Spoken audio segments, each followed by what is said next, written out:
akan membahas hasil bedah buku kami yang berjudul Teori dan Sejarah Organisasi. Sebelumnya, perkenalkan nama saya Deswita Sari. Saya Isa Zahra. Saya Siva Putri. Dan yang pertama yaitu teori organisasi. Teori organisasi merupakan kumpulan konsep dan prinsip yang digunakan untuk menganalisis dan menjelaskan perilaku organisasi serta memberikan panduan untuk memperbaiki kinerja dan efektivitas organisasi.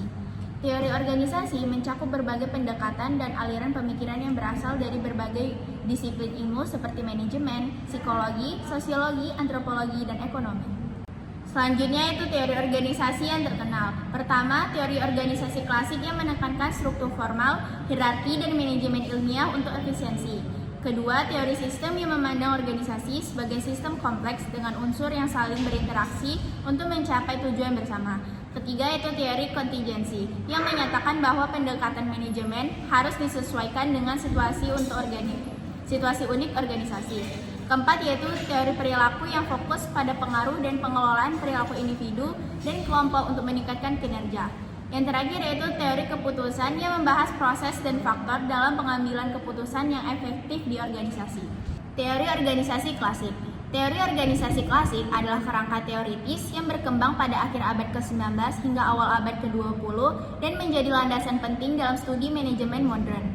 Teori ini berfokus pada bagaimana organisasi dalam operasi secara efisien dan efektif dengan memanfaatkan struktur, proses, dan teknologi yang tepat. Teori ini lahir sebagai respon terhadap kompleksitas dan pertumbuhan organisasi industri yang semakin besar, dengan tujuan meningkatkan kinerja melalui pengembangan prinsip-prinsip manajemen yang sistematis dan struktur organisasi yang lebih baik, sehingga dapat memperbaiki efisiensi dan efektivitas secara menyeluruh. Selanjutnya adalah teori organisasi klasik terdiri dari 3 aliran utama.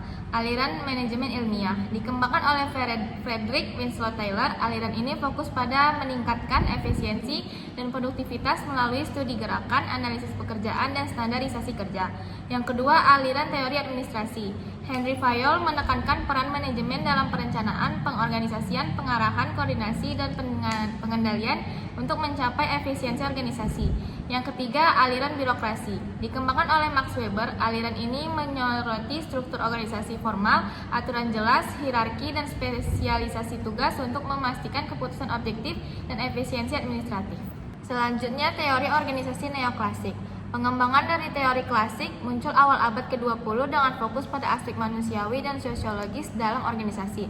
Elton Mayo, tokoh pentingnya, menemukan melalui eksperimen Hawthorne bahwa hubungan sosial dan pengakuan karyawan mempengaruhi produktivitas.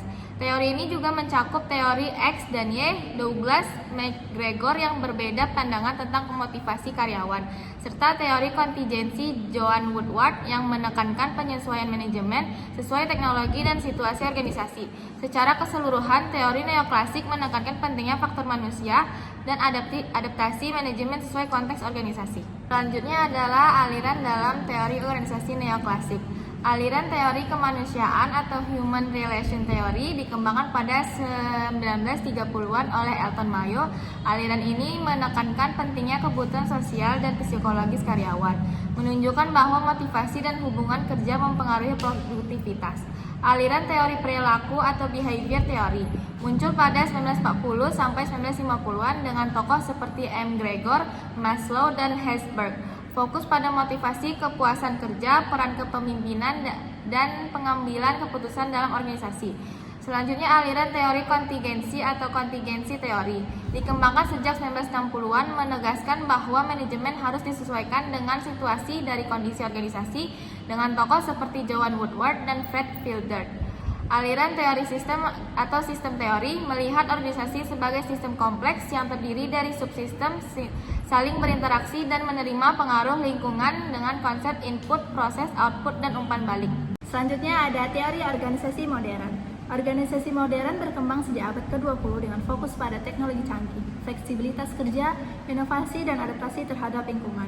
Tokoh penting meliputi Frederick Taylor, manajemen ilmiah, Henry Fayol, teori administrasi, Elton Mayo, teori kemanusiaan, Douglas MacGregor, teori perilaku, Joan Woodward, teori kontingensi, dan Louis von Bartholomeu, teori sistem. Jadi kesimpulannya, teori organisasi modern melihat organisasi sebagai sistem dinamis yang harus menggabungkan aspek teknis, manusia, dan konteks untuk mencapai keberhasilan dan keberlanjutan. Dalam aliran teori organisasi modern meliputi ada yang pertama, teori sumber daya, menjelaskan bahwa organisasi bergantung pada sumber daya eksternal seperti modal, tenaga kerja, dan teknologi. Yang kedua ada teori institusional, menyatakan bahwa perilaku organisasi dipengaruhi oleh nilai, norma, dan aturan dalam lingkungan sosialnya. Yang ketiga ada teori ekologi organisasi, melihat organisasi sebagai bagian dari ekosistem yang saling bersaing. Dan yang keempat ada teori proses, memandang organisasi sebagai sistem yang selalu berubah dan berkembang. Yang kelima ada teori kompleksitas, menganggap organisasi sebagai sistem yang dinamis dan saling terhubung, di mana perubahan kecil dapat berdampak besar pada keseluruhan sistem atau efek kupu-kupu. Karena itu, organisasi harus adaptif, inovatif, dan mampu bereaksi cepat terhadap perubahan lingkungan. Jadi kesimpulannya, dari keseluruhan teori organisasi tersebut adalah bahwa organisasi merupakan sistem yang kompleks, dinamis, dan saling terkait dengan lingkungan internal maupun eksternal.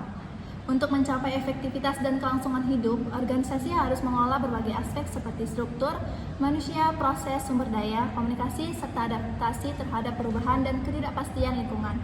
Pendekatan manajemen modern menekankan fleksibilitas inovasi, pembelajaran berkelanjutan, serta penyesuaian strategi dan proses sesuai dengan konteks unik organisasi dan lingkungannya, sehingga organisasi dapat bertahan dan berkembang secara berkelanjutan.